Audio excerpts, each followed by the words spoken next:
Welcome to This Week in Business Risk, a podcast by Mission Gray, the leading provider of external intelligence for corporate decision making. I'm your host, Rwizi Rweizooba Ainomugisha, a proud Mission Gray Guild member and founder of the Wargaming Weekly newsletter. My guest today is Mercy Kuo, Head of Strategy, United States at Mission Gray, and also a senior contributing author at the Diplomat. Mercy, welcome to the pod. Are you ready to get risky? Thank you, Rwizi. Yes, I am. That's great. Let's start with your origin story. Tell me about your background and how exactly you ended up at Mission Gray. I have been fortunate in my professional life to have had various opportunities to both diversify my skills and deepen my subject matter expertise in unexpected and unplanned ways. So Mission Gray found me at a pivotal juncture in my own professional journey, having spent the past 25 years traversing through academia, government service, civil society, media, and the business world. I acquired a versatile set of skills in collecting, analyzing, researching, and applying various types of intelligence, both as a subject matter expert and in executive leadership roles. So now more than ever, based on what I'm seeing, the quality and timeliness of intelligence is indispensable to leaders, strategists, and stakeholders in the public and private sectors. And through Mission Gray's innovative technology and close collaboration with human subject matter experts, the company's capabilities in building that intelligence layer between the external world and enterprise decision-making really resonated me when Mission Gray started the conversation with me. So when I was invited to join the Mission Gray team, I welcomed the chance to forge a new frontier with them and the entire team in helping business leaders and decision makers anticipate, manage, and mitigate risk while optimizing opportunities. Okay, that's great. So, from my understanding, you're what one would call a China expert. In your opinion, what is the impact of today's US-China strategic competition on business risk strategy today versus 5 years ago, or perhaps more specifically versus before the COVID-19 pandemic? I really appreciate this question because it provides some perspective on where we came from and where we are today. So prior to the emergence of COVID-19 in 2020, US-China relations for the most part were thriving. The ascent of Xi Jinping, the leader of China, as the undisputed leader of the Chinese Communist Party and the Chinese nation onto the world stage in 2013 was encapsulated in what was known as the Chinese dream. The magnitude of the China market at the time really was the commercial magnetism of the Chinese dream. And I'll share this personal anecdote. I recall watching in person Chairman Xi speak about the Chinese dream at a special welcome dinner hosted by the city of Seattle on September 22nd, 2015. Sitting in the audience during Xi's speech, I observed and could feel the spirit of goodwill and optimism between US and Chinese industry leaders that evening. Bilateral business was booming, mutual market attraction and allure were irresistible, and you could feel it in the room. US exports to China in 2015 totaled $113 billion, with 90% of US companies confirming their growth prospects in China were the same or better than in other emerging markets. Then, when COVID-19 rocked the world in 2020, the Chinese dream became, I would say, a global nightmare. COVID-19 and its aftermath, in many ways, exposed the underside of US-China relations. It really cracked open what I'll call the carapace of bilateral cooperation. The world witnessed the Chinese central authorities' relentless cover-up of the origins of COVID-19 and the Communist Party's ruthless handling of countless Chinese COVID victims across the country, which was really captured on social media and went viral. And the US and international community quickly began to realize its dependence on China for personal protective equipment, PPE, pharmaceuticals, and also highlighted China's dominance of supply chains. So I'll just note, because we were watching this at that time, according to a 2022 US-China Business Council survey report, 73% of respondents cited China, and I'll quote here, COVID control measures that further complicate the geopolitical risks of doing business in China, end quote, as the top impact on investment plans. Moreover, as the report noted, at a record high, 87% of US companies reported enduring impacts on business from US-China tensions. So at the time, some companies started to wake up from this Chinese dream or nightmare, however you want to characterize it. But others, however, continued sleepwalking. So fast forward to the present. The impact of US-China strategic competition on business risk strategy, to your question, really has, I would say, highlighted two trends that I have been watching. And the first one is a growing understanding that economic security and national security are intertwined. Trade tariffs, economic coercion, export controls, regulatory regimes, insider risk, and economic espionage are all tools, or in some cases, weapons, to fortify economic security and by extension, national security.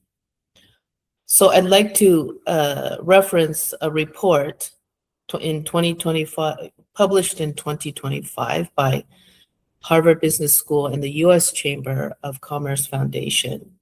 And this is their observation. This is in 2025. The concerns of businesses cannot be limited to a narrow set of investments or trade in dual-use products covered by export controls. They must now cover a range of technologies, access to and transfer of data, development of power sources for computing, connectivity of devices, financial investments in sectors of competition for raw materials, cyber and information security, and supply chain dependencies, among other considerations. Simply put, private firms, rather than governments alone, increasingly are viewed as on the front lines of national security, global power competition, and the stability of economies and societies. And the second trend that I want to point out is recognizing geopolitical risk as an essential facet of a company's enterprise risk management strategy. I think business leaders who factor in geopolitical risk into their strategic planning and develop a holistic China risk and resilience strategy can better navigate China's business risk environment. So I'll just further reinforce from this Harvard Business School report another observation that really, I think, captures what is going on, what is happening in real time. As geopolitical competition intensifies, and that competition is focused on economic dimensions, especially even shaping emerging sectors and national security concerns from interdependence, firms must broaden their competitive aperture to include geopolitical and national security risk in their decision-making in a structured way. Okay, so what I'm hearing is that unlike before the COVID-19 pandemic, today corporations can no longer afford to not pay attention to geopolitics. That time is simply gone and it's not coming back. That's right. Okay, okay, that's that's important to know. Um, we've seen, this US-China strategic competition play out heavily in the arena of chips. Your recent work on the Pax Silica initiative frames critical minerals and semiconductors as tools of statecraft. What exactly does that mean concretely for a company that's several tiers down a tech supply chain? Why should they care about that? This is a very timely question, especially with what is happening in China and the US on the AI front. So before I answer your question, just as background for your audience, the Pax Silica, for those who are not familiar, the Pax Silica initiative was launched by the Trump administration in December of 2025. It is the Department of State's flagship effort on AI and supply chain security, advancing new economic security consensus among allies and trusted partners. Pax Silica currently has 24 country signatories and 3 non-signatory observers. And just to give a sense of the construct of this initiative, as described by the US State Department, the intention is that countries will partner on securing strategic stacks of the global technology supply chain, including but not limited to, for example, software applications and platforms, frontier foundation models, information connectivity and network infrastructure, compute and semiconductors, advanced manufacturing, transportation logistics, minerals refining and processing, and of course, energy.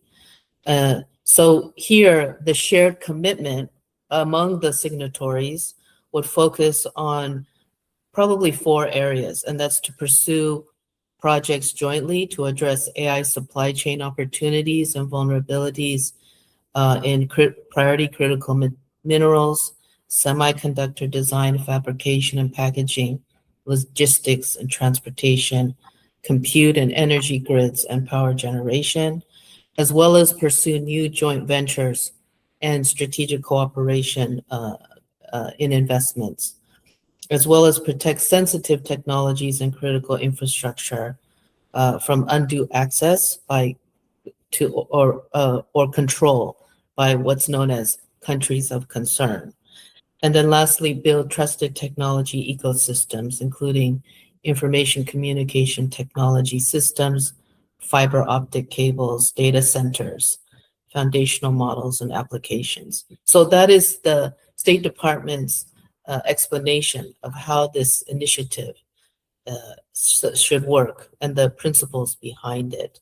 Now, I want to your question, flag 2 new developments in recent weeks. And the first is the launch of China's World AI Cooperation Organization, WACO for short, as well as the Chinese company Moonshot AI Kimi K3 model, which I would say at the outset, both of them have significantly raised the stakes in the US-China AI competition.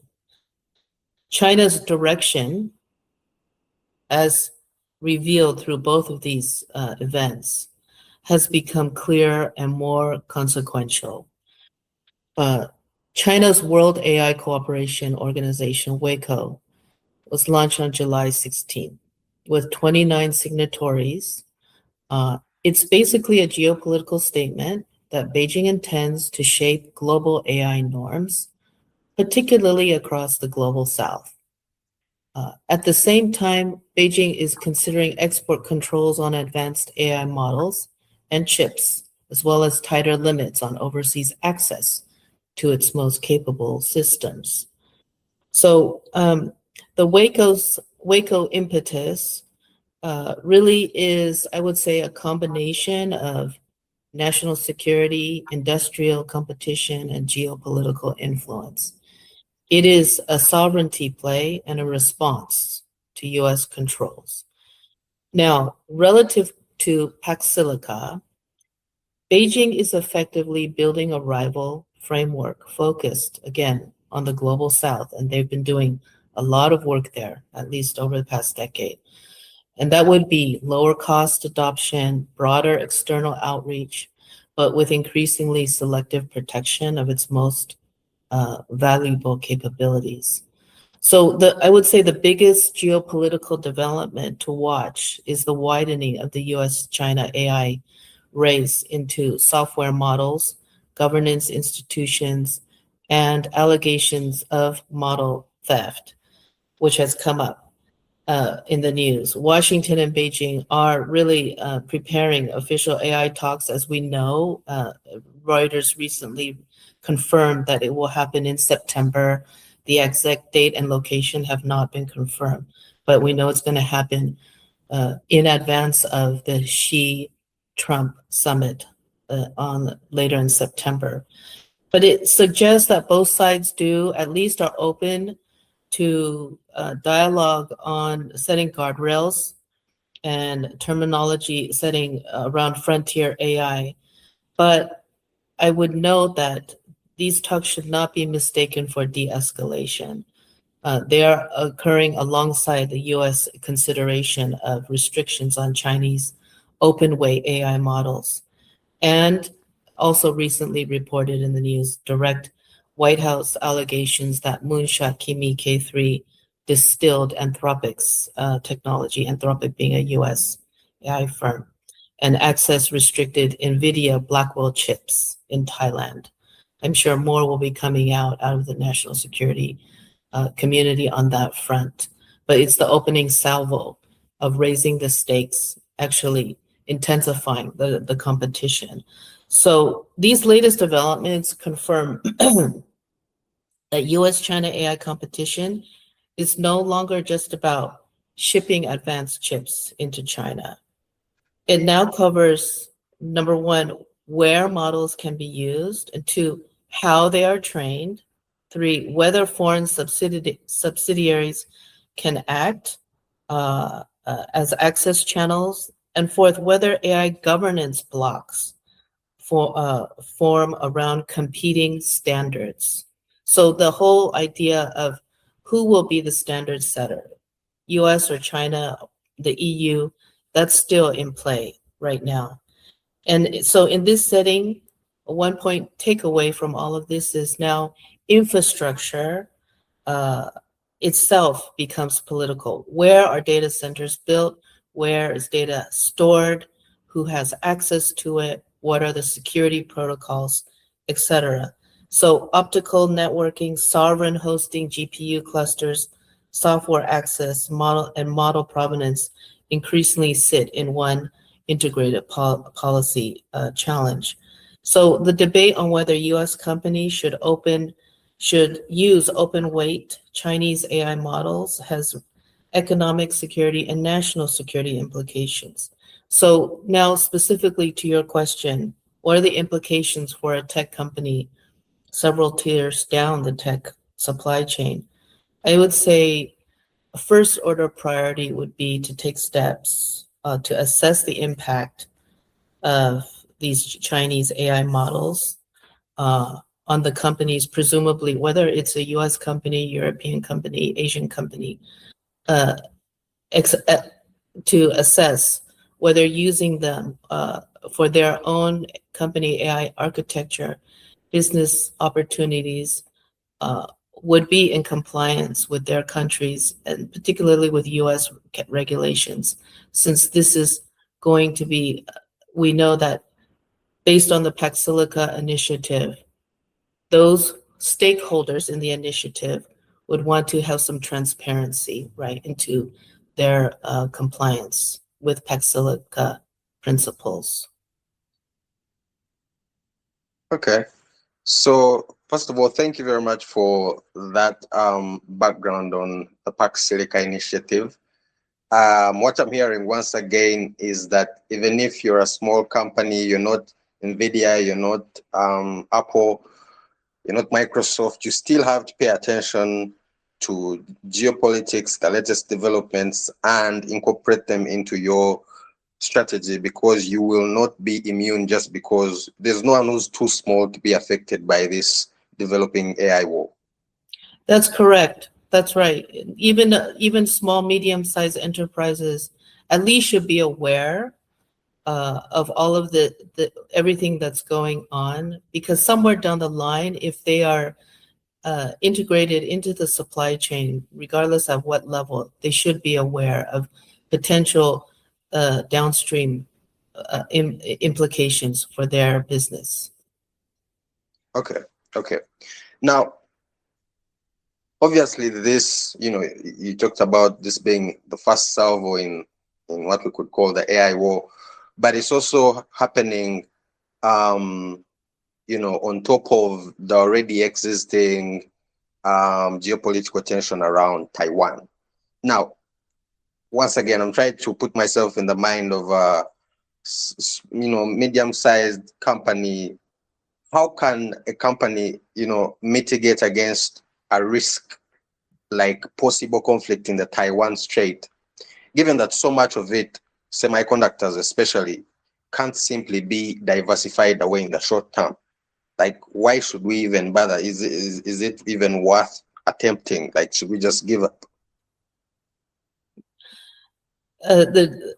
Anything to do with semiconductor chips or AI has to be related to understanding the Taiwan Strait and everything surrounding it, whether it's geopolitical, military, security, economic, lawfare, everything, because this is what the Chinese call the core issue of issues in their foreign policy.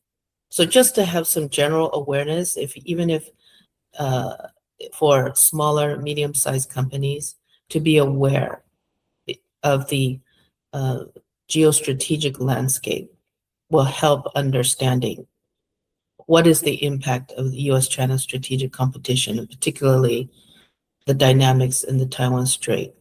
What potential impact could it have on one's business? Now, to your question, really an essential part, and this is related to my preface, aspect of risk mitigation is to develop strategic foresight, the ability to anticipate or identify emerging threats, signals, or signposts, or another way of characterizing them, early risk indicators, or warning indicators.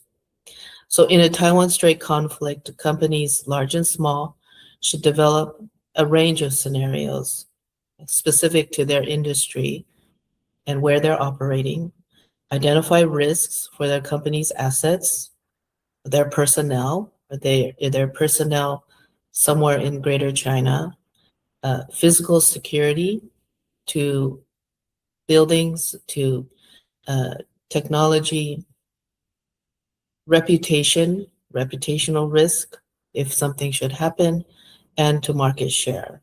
So with internal agreement in their management chain on the level of risk, the company's crisis management team can monitor risks and develop action plans for exigent circumstances, while at the same time still maintaining or looking for opportunities and building on what they have in China.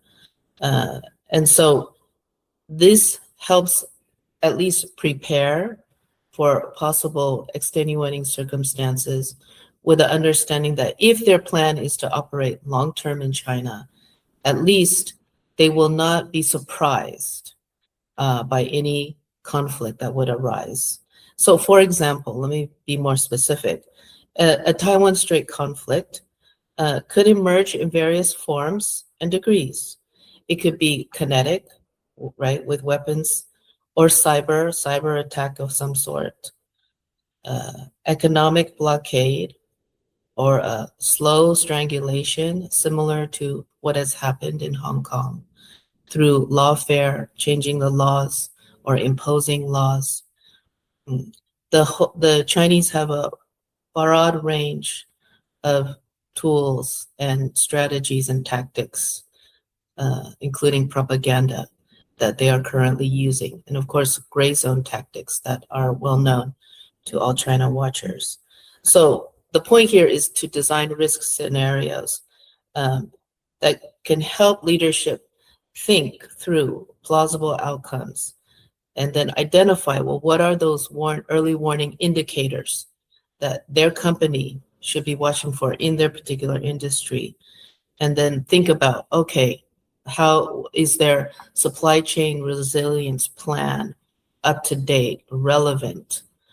Right? And then, of course, thinking about brand reputation, again, depending on what industry they're in, whether it's a particular food product, agricultural product, pharmaceuticals, or more of the strategic industries, such as semiconductors, to think about, okay, what are the implications for our business? And then to plan for evacuation planning if there's a need to protect and to evacuate their personnel for safety reasons. So it's really a question of thinking holistically, okay, about how to manage these scenarios, and then to watch what is actually happening in real time on the ground. Okay, let's talk a bit more about that link between geopolitical risk and scenario planning as far as managing business risk strategy goes. How would you say risk managers should be thinking about wargaming China risk? Is tabletop wargaming actually useful for a business audience, or is that overkill borrowed from the defense world? This is very good, especially now with so much uncertainty in the global environment. Something that I have observed is that really the key question, and this is more of at a macro level, key question facing current and future policymakers, as well as business leaders and military strategists, is how and for what purpose is China wielding its power in the global arena? Okay, we have to see how it is doing it and for what purpose, and on what dimensions. Okay, so the uncertainty of what the future portends for China's these challenges, there's a need to really challenge conventional wisdom, how we think about these things, and really compels business leaders and strategists to avoid straight line projections of China's strategic intentions. Particularly in the West, we may assume China is headed in a certain trajectory, but it may be playing at multiple levels. Okay, so scenarios can be used to obtain a number of different objectives, but their usefulness is in providing, at least internally in a company's, whether it's their risk management team or global strategy, to generate internal coherent pictures of plausible futures. Well, what would a particular future look like? So these are very useful tools, and they have a multitude of uses. So for example, they can delineate trends and alternatives, explore the impacts of implications of senior leadership's decisions, choices, policies, and so on, and could provide some insights into cause and effect sequencing. So scenarios for wargaming are really a synthesis of different paths of events and actors' strategies that lead to plausible outcomes. And the idea behind this construct is to establish future planning that can minimize surprises and miscalculations and broaden the spectrum of leadership's thinking about different options. So wargaming China risk should help enhance and expand decision-making in some of these in many ways, but I'll just highlight a few. First, wargaming helps anticipate future threats and opportunities. It can project multiple futures based on either optimistic or pessimistic projections on past events. So here, having an understanding of history, in this particular case, Chinese history, provides some indicators of China's strategic culture, how they have behaved in the past, and what their past behavior can tell us about how they might behave or what kind of decisions they might make in the present or in the future. So wargaming also helps inculcate a culture of strategic thinking and learning among all the stakeholders within an organization. And it really helps to clarify or at least envision a future state of where the company wants to be in the event of scenario XYZ, A, B, or C, or XYZ. And it also, wargaming helps challenge assumptions about the political or I should say, official government narrative of what's going on. Because there's always an official government narrative or messaging, which has a lot of propaganda in it. And then there's what is actually going on, which is quite sometimes not as, it's much more complex, okay, and not as neatly packaged as presented in an official narrative. So having the wargaming should help challenge our understanding of public perception of something. So regarding tabletop wargaming, in my experience, it is very useful for corporates for many reasons, but some of which, again, I will just emphasize. Tabletops help dispel assumptions about conventional wisdom or groupthink on a particular issue. And it provides leadership sometimes with an avenue for taking a new initiative or direction in which the company is currently on. They may decide, okay, if we envision this particular scenario, this particular future to be most plausible within the next 6 months or a year, then we need to modify and change direction, change course. And also it creates options for decision making by giving context to the key decisions that need to be made. And sometimes some organizations may use quantitative weighing for high and low probability ratios. They may have their own methodology for that in a quantitative way to weigh, okay, whether it's through surveys, polling, whatever the case may be, of, okay, what do we think the likelihood of a particular scenario happening?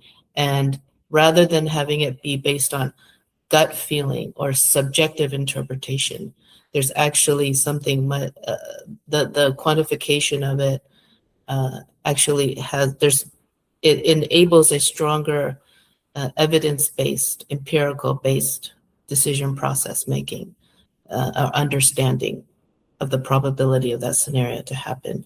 And then lastly, it also could create a shared framework to articulate a shared vision for a company, so that if everyone buys into this vision and understands, okay, this is the future that we envision for the company in this particular environment, then it will help lay the groundwork for going in that direction and preparing for all potential exigent circumstances. And it might also influence the individual decision-making process of mid-level managers, how they train their employees and bring the employees or staff into the overarching vision of the company.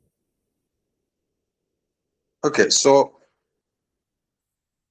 what I'm hearing is that despite its name and its origins in the defense world, wargaming is not overkill and is not out of place for corporate risk managers, it does fit into today's business world, especially given the geopolitical risk and the AI war you were talking about earlier, right?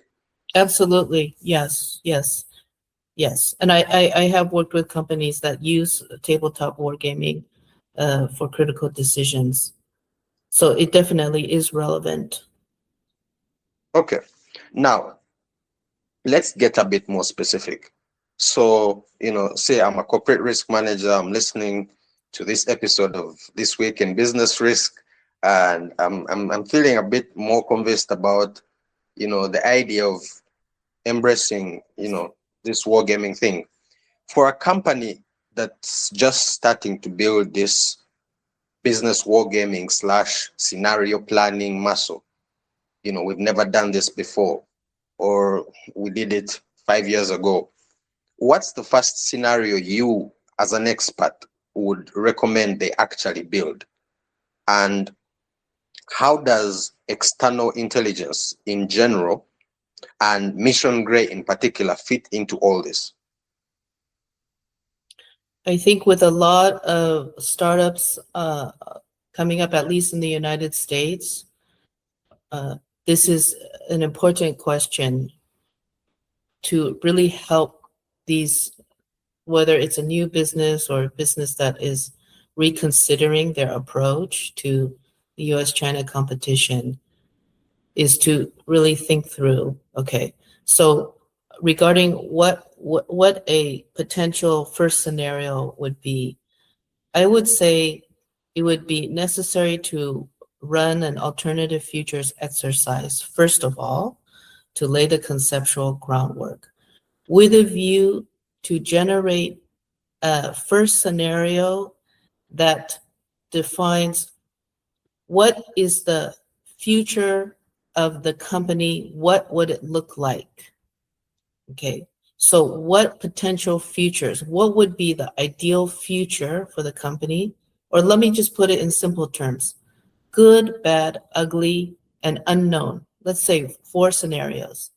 A good scenario, what would a good scenario mean for that company? What would a bad scenario look like? What would an ugly scenario look like? And then an unknown, something that the team would figure out. That is, it could be under perfect storm conditions, perfect storm, everything that goes wrong, that could go wrong. How would the company survive? Okay. And then, so being able to articulate, right, these 4 scenarios, but within the rubric of a larger question of how do we envision our company? What would it look like? And so some basic questions would include, okay, what do we envision our company's market position in 1, 3, 5 years from now? How do consumers and competitors perceive the company? This is a matter of, if we get down into it, what do they want as their brand identity or reputation? How do they want to be recognized as a player in that particular industry? And then what are the internal and external factors that will help or hinder the trajectory towards that specific future that the company wants? So regarding external intelligence in general, I would say whether a company is a multinational or small business, accessing, analyzing, and assessing external intelligence should enhance the company's leadership decision-making process. So external intelligence encompasses sources of information and data sets that help explain the impact of, for example, policy shifts in the company's given country, current and emerging trends in markets, industry, investment, trade, technology, geopolitics, regulatory changes, environmental conditions, global and regional events, and then, of course, as you're familiar, wild card situations, right? Completely something out of the blue, whether it's a terrorist attack or a pandemic, to think about, well, how would wildcard situations impact the business? But having that external intelligence and then comparing it with internal intelligence within the company is always a safe approach, or a prudent approach, I should say. Now, specific to Mission Gray, I would say Mission Gray collects, compiles, and crystallizes external content to build that intelligence layer between what is going on externally in world events and connecting that with, well, how is it relevant to enterprise decision making? So Mission Gray's toolkit, in conjunction with the Mission Gray Guild, a global community of subject matter experts, analyzes, assesses, and verifies the intelligence to produce what I'll call actionable intelligence for time-sensitive decision-making. So it is not purely academic. It's not purely theoretical. It can be applied in real-world decision-making in a timely manner for a company or whatever stakeholder, whatever client wants to use it. And then it's kind of like, imagine having a concierge service that customizes an external intelligence layer or channel according to the company's specifications and is readily available anytime at your fingertips. I think having that kind of access, which Mission Gray provides, is imperative these days, when it's not only thinking about what is currently going on, but anticipating, and again, as I mentioned earlier, cultivating a culture of strategic foresight, starting to discern, oh, what are those signals that are coming up? They may not be discernible now, but there's a kind of fermentation going on under lower layers that eventually may percolate up to the top. So being able to discern that, I think Mission Gray's toolkit can provide that service to help decision makers see what is not yet obvious, but eventually will come to the surface. Okay, so alternative futures and Mission Gray brings actionable external intelligence to really power up that scenario and make it as realistic and useful as possible, right? Right. Okay, now, Mercy, the title of our podcast is This Week in Business Risk. So in that spirit, say I'm a risk manager at a mid-sized American manufacturer with no in-house China expertise. What should I be paying attention to over the next 7 days? What about the next 30 days? 90 days? This is I think, a very practical question, particularly for companies that don't have in-house China expertise, and there are many that don't have it. So I would say this: in the next 7 days, to watch the impact of the latest U.S. tariffs and how it would impact one's company. And then in the next 30 days as well, monitor the actual downstream implications of the tariffs, because there's always the announcement part of it, but then when we get into the nuts and bolts of it, there are a lot of exemptions, right? So depending on what country your company operates in, you'd want to find out what the exemptions are and what product lines, all of that. So it's in the details. I would encourage companies to also look into that. Again, depending on their country and their government, what information they're providing, and to put the headlines in perspective. Okay, and then for the 90 days, this is more at a higher level, but I think it's still relevant, particularly related to the U.S.-China competition and AI, would be to watch what are the outcomes of the US-China AI Summit in September, and then, of course, to see what happens with the Xi Jinping and Trump's summit in September when the Chinese leader comes to the United States. And then another, not so much related to AI, again, this is a question that is continually asked and related to the Taiwan Strait, is when the White House will decide on the release of the sales of weapons to Taiwan. Okay. The timing of that will give some indication as to what the US is signaling to China. But that is still a relevant issue, even though it seems to have been put on the back burner. Secretary of State Rubio was asked that question on his recent trip, I believe, just yesterday during the ASEAN summit. What about it? And he just basically gave the standard response of, it's still currently in review. But it's still a relevant issue to watch. And then even though this is a US domestic issue, it could have implications, and that is the outcome of the US midterm elections.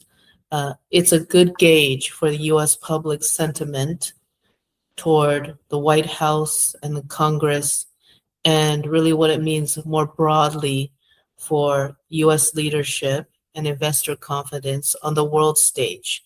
If the US, depending on the outcomes, if they see ongoing polarization in US domestic politics, that surely will have an impact to a certain extent on questioning the credibility of US leadership, which is, of course, very important for business leaders who are making decisions constantly based on what they're seeing and their level of confidence in the policy pronouncements that are coming out of the United States. I really love those very specific insights you've shared. Now, beyond tariffs and export controls, what would you say is an underappreciated channel through which US-China competition is now hitting corporate balance sheets? Maybe on a more broader level, what I'm trying to ask is, what's the single most common blind spot you see among Western business leaders when they think about China? Well, I would say that the US-China AI race is still something that maybe has not totally seeped in yet, because the debate may be, oh, okay, well, what are the hyperscalers doing? Amazon, Alphabet, Meta, Microsoft. What is NVIDIA doing? But it is affecting balance sheets in that it affects jobs, right? Particularly in the United States, the amount of job cuts. I mean, U.S. tech jobs. The Financial Times recently reported about 140,000 tech jobs have been shed this year. So it matters. The ongoing debate is, okay, we need AI, but AI is supposed to optimize, make work productivity more efficient, so we can let go of human staff. But then at the same time, with such intense developments in AI, we need people who understand it to actually operate alongside it. So this is an ongoing debate that people or companies are still grappling with at the operational level. And it is affecting balance sheets, as we're seeing particularly in the United States. Okay. Now, we have talked extensively about China, but there's obviously more to the world beyond China. Though, sometimes going by the news, you can easily forget that. If you had to bet on one region or relationship outside the US-China axis that business risk teams today are currently underwatching, or should I say overlooking, what would it be? Okay, so I have to caveat that and say it is hard to escape anything related to China. So I will, okay, with that caveat, I will not focus on US China, but I would say Brazil and the rare earths industry. So looking at Brazil and China in this industry and the scope of the Brazil-China competition in rare earths is now broader than just a pure mining competition. It spans geology, industrial policy, technology transfer, foreign investment screening, and geopolitical alignment. And Brazil here, I think this is a very good test case of Brazil's exerting a competitive strength in the area of resource endowment, okay? And it is, we know, recognized to hold about 21 million tons of rare earth reserves. And the government has a plan, its 2050 plan, mining plan, to raise the country's share of global critical minerals production from 8.3 to 12.2%. Okay, but, to put this in context, so Brazil's interdependence on China still remains structural and will not be resolved quickly. And China, as we know, is not merely a large buyer or investor, it remains the dominant industrial system. So it still dominates the rare earth system, which rare earth economics are organized. So Brazil can try to diversify ownership and offtake, but unless it builds more domestic midstream capacity, it will continue to operate in a market where technical and commercial, the technical and commercial center of gravity remains in China. So at the same time, though, the political character of the interdependence is changing. So Brazil is now more openly determined to avoid subordination to any external actor. The significance of recent events with the Brazil in resisting US pressure to exclude China while also resisting the idea that China should remain the sole model or sole gateway for value capture. So Brazil here is trying to maintain an autonomous position and to avoid non-alignment. And it wants to cooperate with China on the one hand, yet trade with the West on the other, and build its own national capability where possible.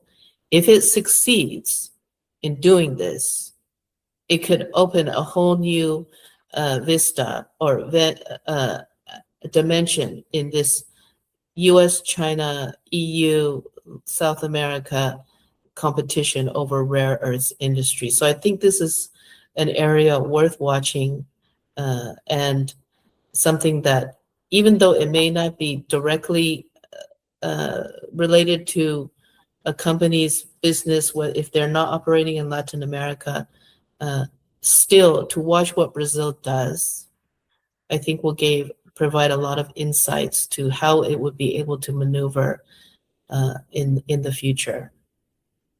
Okay, so definitely keep eyes on China, but also keep a finger on the pulse of Brazil. Yeah. This has been wonderful, Mercy. Now, before I let you go, we have to do a lightning round. Are you ready for our lightning round, Mercy? Ready to go, Rwizi. 1. What book or article have you read and enjoyed recently? Well, a very eye-opening book titled Korean Messiah, Kim Il-sung and the Christian Roots of North Korea's Personality Cult.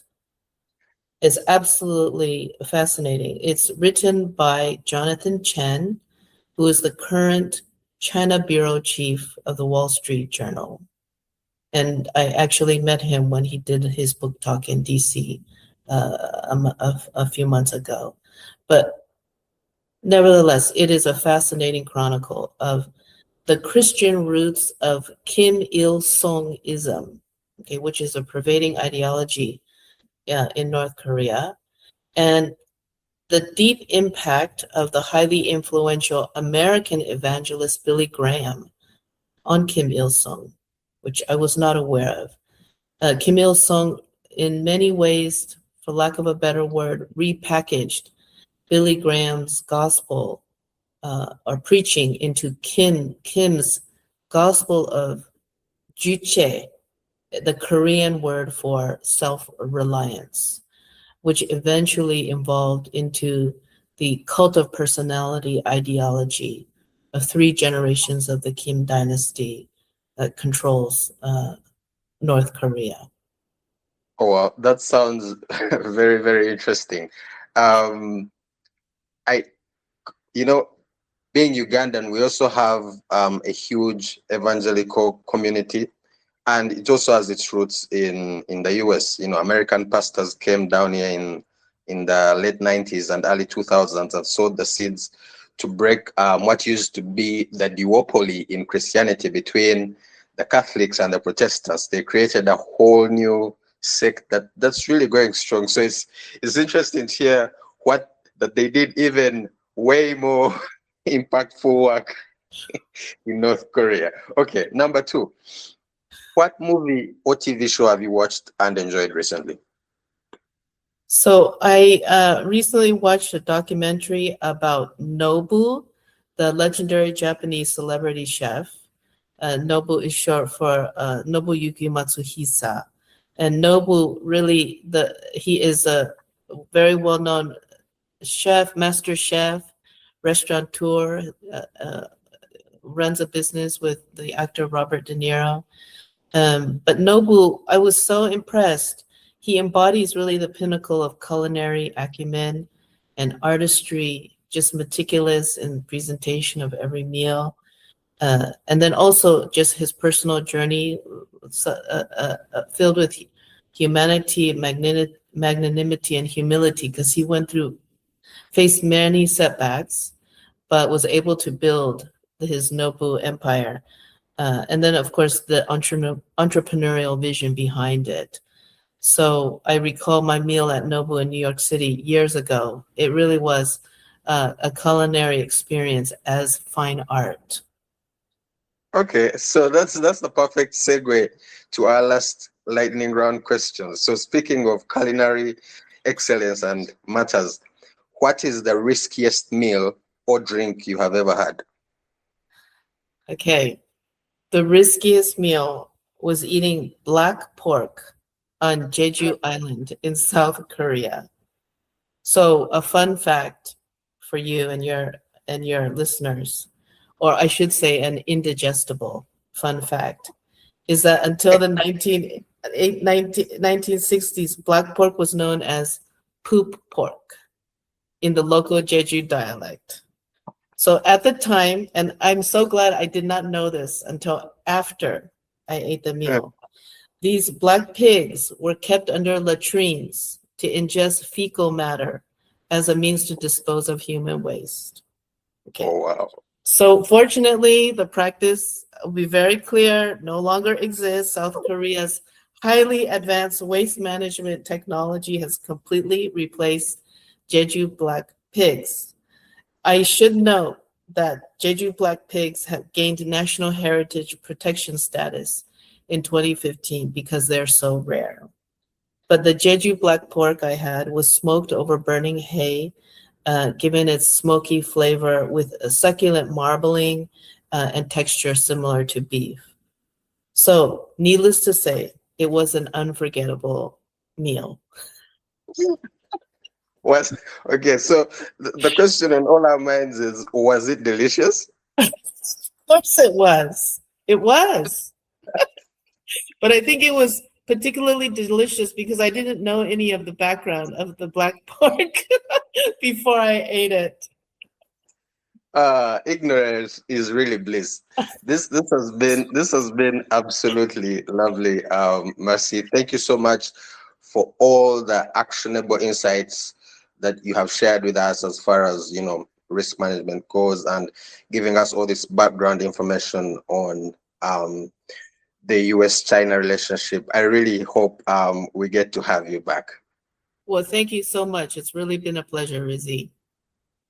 Yes, this has been episode 2 of This Week in Business Risk, a podcast by Mission Gray, the leading provider of external intelligence for corporate decision making. With Mission Gray, you can see external changes early, test decisions under real-world scenarios, and most importantly, act before your competitors.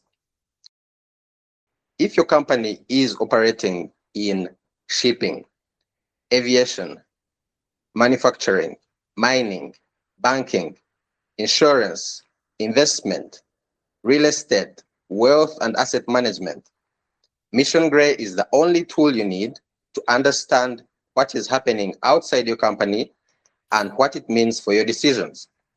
So, are you a risk manager or strategy officer looking to make faster decisions under uncertainty or identify risks and opportunities earlier? Book your demo today at missiongray.com to see how our cutting-edge AI-powered software can help you turn risk management into competitive advantage. After you're satisfied with the demo, you can use Stripe code Rwizi to get a monthly $100 discount on your Mission Gray subscription.